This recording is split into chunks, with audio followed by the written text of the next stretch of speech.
Chicken pit, nakain pati buto ang lapag ko ngayong araw na to mga boss. At may bago akong pressure cooker na iaalok sa'yo. Kaya wag na natin patagalin tong masarap na trip na to. Tara, samahan nyo muna akong bumili ng paa ng manok. Rekta tayo dito sa source ko sa palengke mga tol. At bumili ako ng 1.5 kilong chicken pit.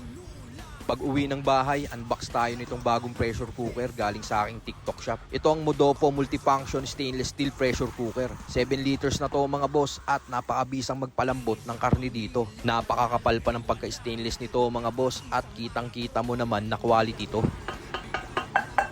At hindi tulad ng mga tradisyonal na pressure cooker, ito madali lang tong gamitin mga boss. Napakabisang investment nito sa mga tulad nating mahilig magluto. Kaya kung magustuhan nyo tong produkto ko, check nyo, nasa yellow basket natin to. Ednis tayo ng kalan, salang natin tong pressure cooker, tas sunod hulog natin tong paa ng manok. Saan natin hulugan ng bawang, sibuyas, pamintang buo, dahon ng laurel at asin. Tas ako tinubigan yung lagpas lang ng bahagya sa paa ng manok at i-pressure cook natin to ng 2 oras. At habang nakasalang yung paa ng manok mga tol, sibak muna tayo rito ng sibuyas. Sunod, hiwa na rin tayo nitong siling labuyo. Sabay yan, kunin natin, lagay natin dito sa mangkok. Saka ko linagyan ng suka, 1 boteng Sprite, pamintang powder at pigaan ng kalamansi. Sabay yan, haluin lang natin mga boss at okay na itong mabisang suang sausawan. Gawa naman tayo ng breading ngayon, 1 paketing Tasty Boy, harina, pamintang powder at asin. At ito na ang breading ng ating chicken pit.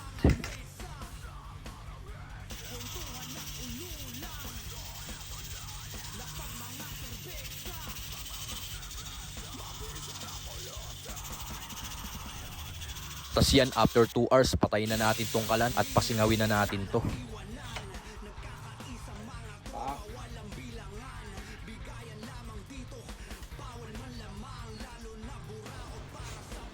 Ayan o. Sobrang lambot niyan mga boss. Tas yan, rekta lagay natin dito sa ice water para matigil yung cooking process niya. Edlis tayo ng kalan, lagay tayo ng bagong mantika at habang pinapainit natin yan, mag-breading muna tayo rito ng ating chicken pit. Tas yan, hulog na natin dito mga boss. Katamtamang lakas lang ng apoy para di siya masunog. Tas yan, hanguin na natin after 5 minutes ng pagluluto natin sa katamtamang lakas ng apoy. Tas tong pangalawang salang, hanguin na rin natin mga boss. At syempre, itong panghuling salang na din. At yan na nga mga boss, tapos na ako magluto ng ating chicken pit na kain pati buto. Gumawa na rin tayo ng mabisang suang sausawan. So paano mga boss? Tara! Tikman na natin to. Testing tayo mga boss. Ayan o. Sabay sausaw natin ng ganyan. Ayun. Mga boss, mabisang chicken pit.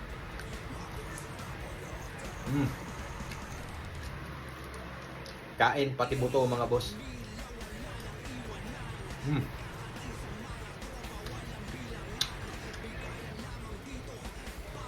Ayan o.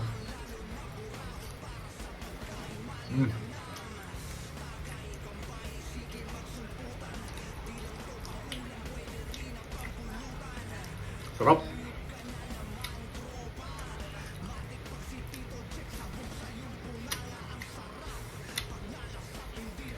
Sapa tayo mga boss.